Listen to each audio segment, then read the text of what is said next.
Knowledge and information کے معزز دوستو السلام علیکم۔ دوستو آج کی اس ویڈیو میں ہم ذکر کریں گے دنیا سے اوجھل ایک ایسی وادی کا جو اپنے اندر قدرتی حسن کے ساتھ ساتھ تاریخی حسن بھی رکھتی ہے۔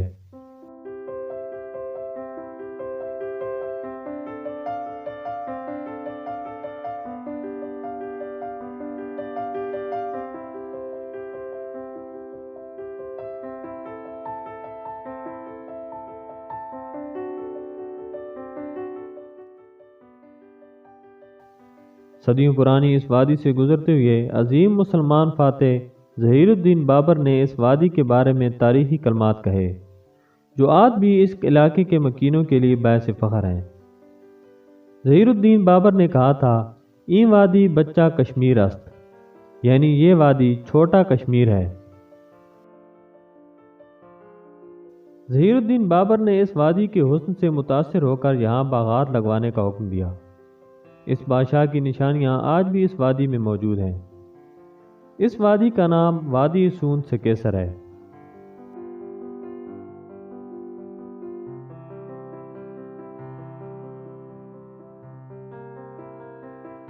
وادی سون کی 2 اقساط پر مشتمل اس ڈاکومنٹری کے پہلے حصے میں ہم ذکر کریں گے وادی سون کے تاریخی پس منظر اور اس کے تاریخی مقامات کا۔ لیکن ویڈیو میں آگے بڑھنے سے پہلے اگر آپ چینل پر نئے ہیں تو چینل کو سبسکرائب کر لیں اور ساتھ موجود گھنٹی کے بٹن کو دبا دیں تاکہ اس طرح کی دلچسپ اور معلوماتی ویڈیوز سب سے پہلے آپ تک پہنچتی رہیں۔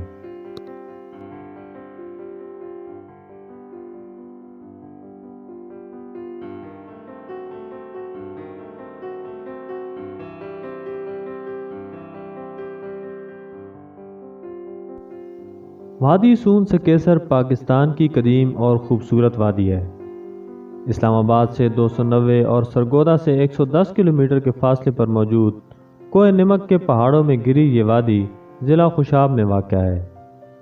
خوشاب سے شمال مغرب کی جانب پیل پدراڑ سے لے کر سکیسر تک کم و بیش 56 کلومیٹر لمبائی اور 14 کلومیٹر چوڑائی میں چھوٹی بڑی آبادیاں بستی ہیں جن کا صدر مقام نوشہرہ ہے۔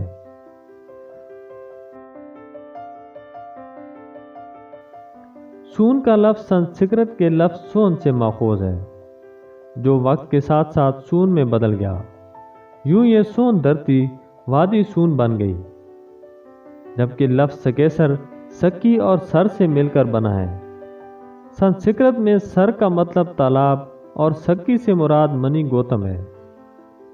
ایک روایت میں ہے کہ ساکیا ایک قوم کا نام ہے اور سکیسر جو کہ ساکی اور سر کا مرکب ہے کہ مینی ساکیا کا تالاب ہے، جبکہ ڈاکٹر دانی کا خیال ہے کہ سون سنسکرت میں سونے کو کہا جاتا ہے اور سک کسی شخص یا قبیلے کا نام ہے، جبکہ ایسر ایشوڑا یعنی دیوتا سے لیا گیا ہے۔ وادی سون میں جگہ جگہ تاریخ بکھری پڑی ہے، لیکن بدقسمتی سے آثار قدیمہ کے ماہرین کی تحقیق کا موضوع نہ بن سکی۔ کوہستان نمک اور پوٹھوہار ایک سیدھ میں واقع ہیں۔ اس علاقے سے ایسے موجرات اور ڈھانچے ملے ہیں جو ساخت اور زمانے کے اعتبار سے ڈھوک پٹھان کے آثار و موجرات سے ملتے جلتے ہیں۔ وادی سون میں ہندو مت، بدھ مت، آریہ اور اسلامی تہذیبوں کے کئی آثار ملتے ہیں۔ مہاراجہ اشوک کے زمانے کی عمارتیں، اسکندر اعظم کے دور کے سکے، آریہ قوم کے ہتھیار اور ان کے رہن سہن کی کئی اشیاء مل چکی ہیں۔ ماہرین ارضیات کے مطابق زمین پر سب سے پہلے ظاہر ہونے والی خشکی یہی جگہ سکیسر ہے۔ ابتدائی زمانہ میں یہاں کوئی آبادی نہ تھی، یہاں صرف مانس رہتے تھے۔ پھر انسانوں نے اس وادی کا رخ کیا اور غاروں میں رہنا شروع کر دیا۔ ان غاروں کو علاقائی زبان میں میلے کہا جاتا ہے۔ وہ لوگ کچا گوشت، جنگلی پھل اور سبزیاں کھا کر گزارا کرتے تھے جو اس علاقے میں ہر موسم میں مل جاتے ہیں۔ وادی سون کے متعلق وثوق سے کچھ کہنا تو شاید ممکن نہیں، البتہ وادی سے ملنے والے آثار سے اس کی عمر کا اندازہ لگایا جا سکتا ہے۔ محققین کا خیال ہے کہ پوٹھوہار اور وادی سون کا زمانہ ملتا جلتا ہے، جو کہ آریہ بدھ مت کی جنگوں کے واقعات سے ثابت ہے۔ مثلاً رگ وید میں شرنجے بادشاہ نے سرونشوں اور وڑچی ونتو کے خلاف جنگ لڑی۔ وڑچی ونتو جیلم اور سندھ کے درمیان آباد تھے۔ وادی سون کے مہاڑی گاؤں ورچھا کے متعلق قیاس کیا جاتا ہے کہ یہ وہی گاؤں ہے جہاں جنگ لڑی گئی، جبکہ اس جنگ کا زمانہ 550 قبل از مسیح کا ہے۔ ماہرین نے تعداد چٹانوں سے وادی کی عمر 50 ملین سال شمار کی ہے۔ وادی سون میں تعلیمی سلسلہ مدتوں سے چلا آ رہا ہے، لیکن بدقسمتی سے اس کا کوئی تاریخی ریکارڈ نہ مل سکا۔ زبانی روایات کے مطابق یہاں قرآن و حدیث اور فقہ کی تدریس تقریباً 2 صدیوں سے جاری ہے۔ بزرگان دین اور اولیاء کرام کی قبریں اور مزارات آج بھی وادی میں مختلف جگہوں پر موجود ہیں۔ وادی سون کے تاریخی مقامات میں تلحاجیہ قلعہ، اکرند قلعہ اور ام شریف قابل ذکر ہیں۔ تلحاجیہ ایک پہاڑ کی چوٹی کا نام ہے جو کھوڑا سے 6 کلومیٹر مشرق کی جانب واقع ہے۔ اس تک پہنچنے کا راستہ ایک گھنے جنگل سے گزرتا ہے جو نہایت کٹھن ہے۔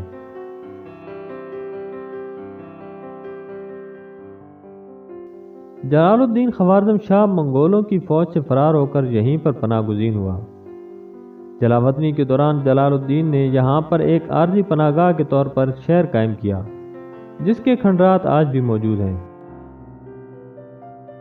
اکرند قلعہ راجہ تاتار خان کے جوانوں نے وادی سون اور پکھڑ کے علاقوں کے دفاع کے لیے تعمیر کیا تھا۔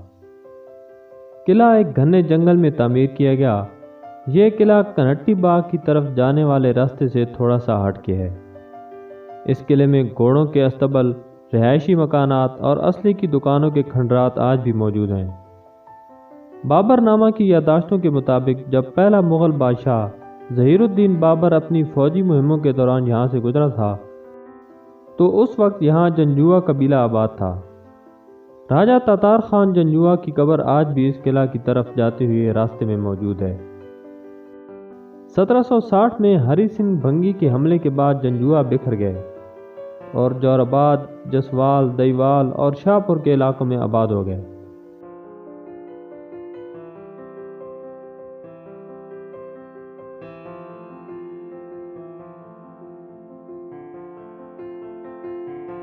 ام شریف کو وادی سون کے تاریخی مقامات میں خاص اہمیت حاصل ہے۔ سرکاری طور پر یہ علاقہ تحصیل قیدآباد کا حصہ ہے، لیکن زیادہ تر لوگ ان مندروں کو وادی سون کے علاقے کا حصہ سمجھتے ہیں۔ اس علاقہ میں ماہرین آثار قدیمہ کی دلچسپی کے لیے بہت کچھ موجود ہے۔ دراصل یہ سارا علاقہ ایک قلعہ تھا جس میں بڑی بڑی حویلیاں اور مندر تھے، لیکن اب صرف 2 مندر موجود ہیں جن کا طرز تعمیر کشمیری ہے۔ ان مندروں کو راجہ امریت کے نام سے منسوب کیا جاتا ہے، اسی مناسبت سے اسے ام کہا جاتا ہے۔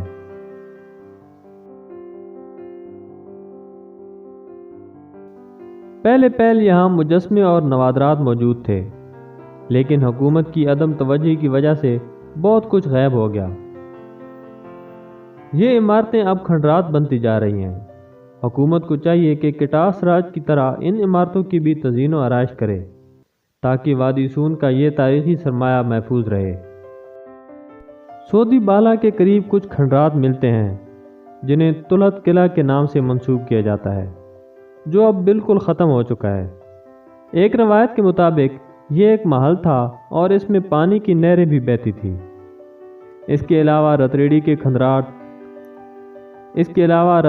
کھنڈرات اور صدیق آباد کے پہاڑوں پر موجود پرانے کفری کے کھنڈرات موجود ہیں، جہاں چند پتھروں کے علاوہ کچھ نہیں ملتا۔